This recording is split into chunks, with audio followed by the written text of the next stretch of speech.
Hindi kita picture at.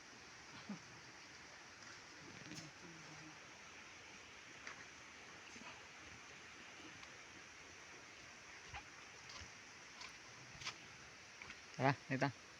Guys, ito po yung lugar na kung saan ay ito po yung papunta sa Binambuhan Falls. Yung lugar niyan. Papunta kami dyan sa Binambuhan Falls.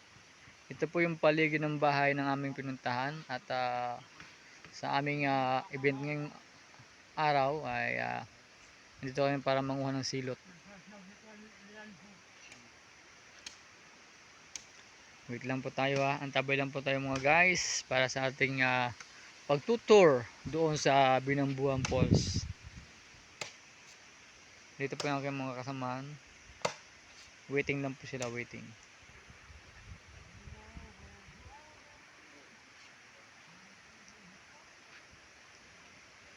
Ayan po yung ating dadaanan papunta sa Binambuhan Falls. Naghihintay lang po tayo ng ating ibang mga kasamahan. Medyo may nasikaso pa sila. At go tayo dun.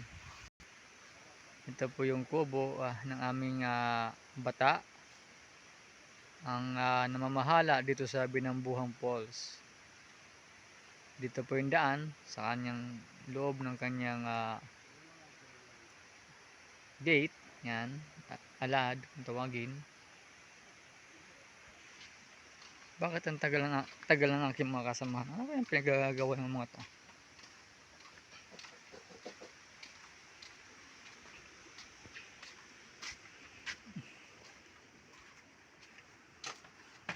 Hello guys, katatapos lang po namin kumain. Ayan. Inasikaso po ng kasama namin yung aming pinagkainan at papakain sa kalabaw, sa aso. Kalabaw ka.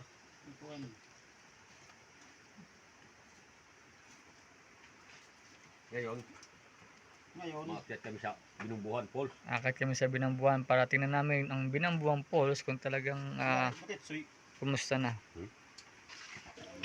Ayan po yung aming mga aso rito. Pinapakain na po ng kasama natin. Yan. Okay, kain na kayo para lumaki kayo. Yung paglaki nyo, para naman makatay. Yan. Yan.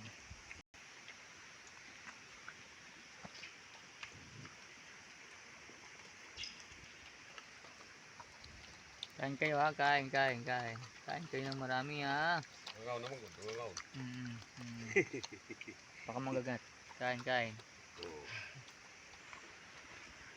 Dito po tayo ngayon sa paligid ng kubo. At ito po yung gate nya. Yan. Dito po nadaan yung mula sa bayan. Ito po yung danan.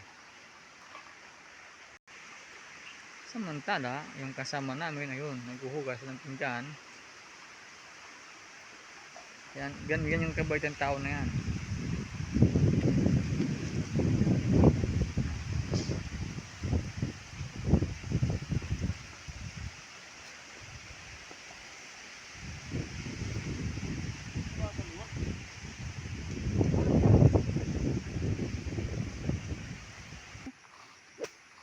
Papunta na po kami sa Binambuhan Falls. Ayan.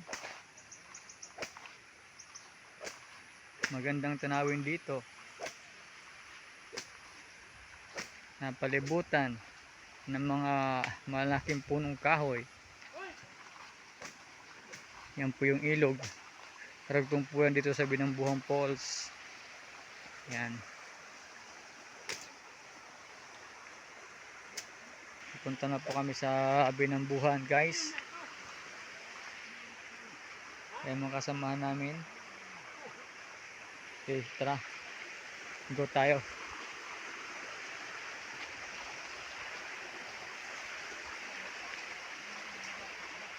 Mula sa bahay ng aking chong at sa papuntahan namin sa Binambuhan Falls, medyo may kalayuan pa siya. Kaya medyo ingat lang po tayo dahil madulas yung daanan at baka tayo ay madulas, siyempre babagsak tayo sa lupa. Pag bumagsak tayo sa lupa, siyempre masakit din yun, di ba?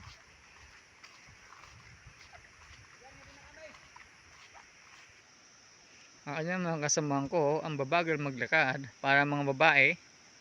Tinalo na pa nila yung mga bakla. My goodness. Ayan.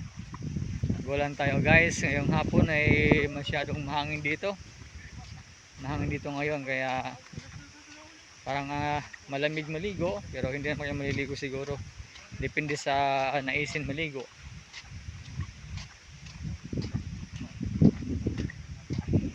Medyo masukal na ko yung daan dito.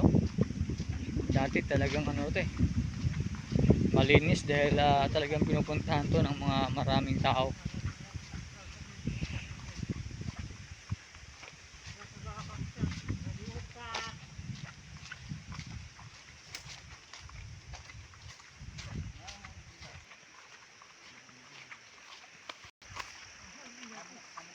Medyo malayo na po ang ating nilalakaran. Mga parts, mga partner. Medyo madilim po kasi, hapon na kasi. Kaya medyo madilim na siya. Tuloy-tuloy lang po tayo. At habang ako hinihingal, pahinga muna sa kadaldal, no? Malamig na dito sa ilalim ng mga malaking punong kahoy. Ayan. Napalibutan na po tayo ng kabundukan. Talagang grabe. Malamig na dito. Tsaka maririnig na po natin yung bagsak ng tubig. Ganda sana rito kung natuloy-tuloy lang ito napagawa. At na talagang ano, ganda na dito. Ito yung mga semento na hindi na gawa. Pinatigas na lang. Ito na po yung ating Binambuhang Falls. Unti-unti na po natin sisilayan yung ganda niya. Oh my goodness, anong nangyari dito?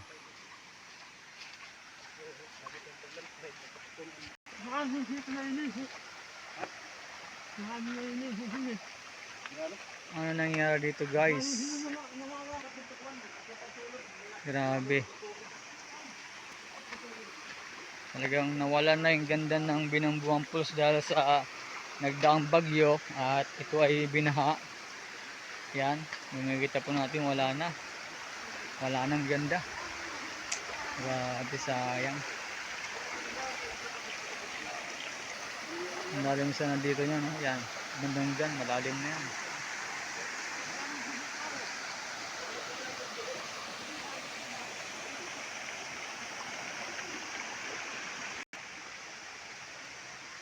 Kompleto pa yung CR dito. Pwede pa maligo. Sa mga gusto naliligo rito, kompleto pa naman ang CR dito. Medyo madulas. Ingatan tayo guys. Baka tayo madulas. Nakakuwawa tayo. Yan. Wala na. Ang Binambuhang Falls. Nawala na yung ganda. Dati oh. Ganda rito ngayon. Wala. Puro buwang ng bato na. Wala na. Sayang to. Ang ganda to dati.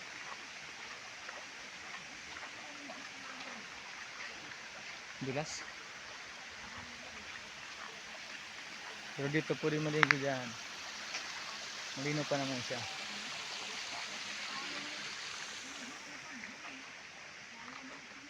Nawala na yung ganda. Ang babaw na dahil nga nagpanpan yung ano, yung mga bato mula sa taas ng bukid. Meron pong cottage. Maganda pa naman yung cottage, hindi pa siya nasisira. Yan po yung CR. Maganda pa yung cottage dito, buo pa siya. Buti na lang at buo pa siya, no? Wala na yung riprap, sayang. Ganda pa naman sana dati dito yan, no? Ayun, wala na. Ang babaw na dahil inanas nga ito ng ano, ng malaking baha nung nakaraang bagyo. Puro na lang ano to, mga bato na malalaki, maliit.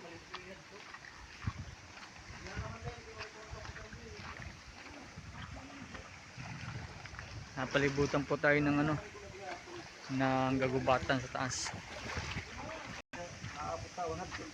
Doon pa sa loob yung Binambuhang Falls yan. Makikita po natin sa loob yan. Lalim na kasi, lalim na doon sa loob. Hindi natin makita yung Matutugtog ko sa unpulse. Ano ma? Tugtog ka. Hindi man napakatili yan. Hindi man napakato.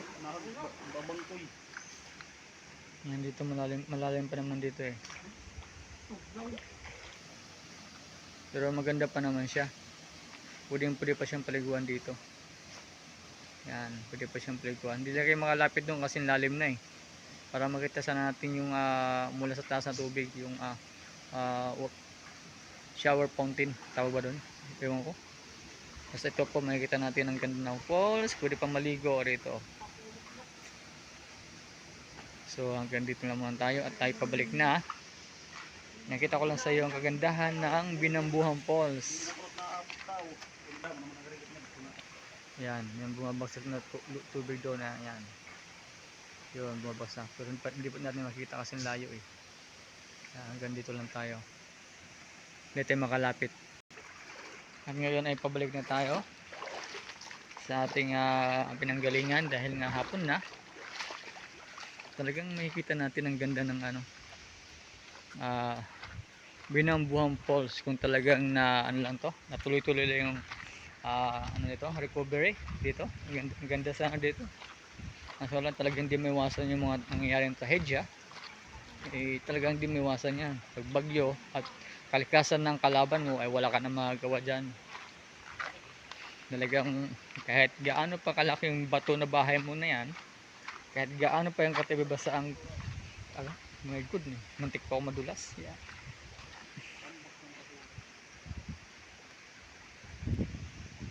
May part naman dito na malalim yan. Lalim yan.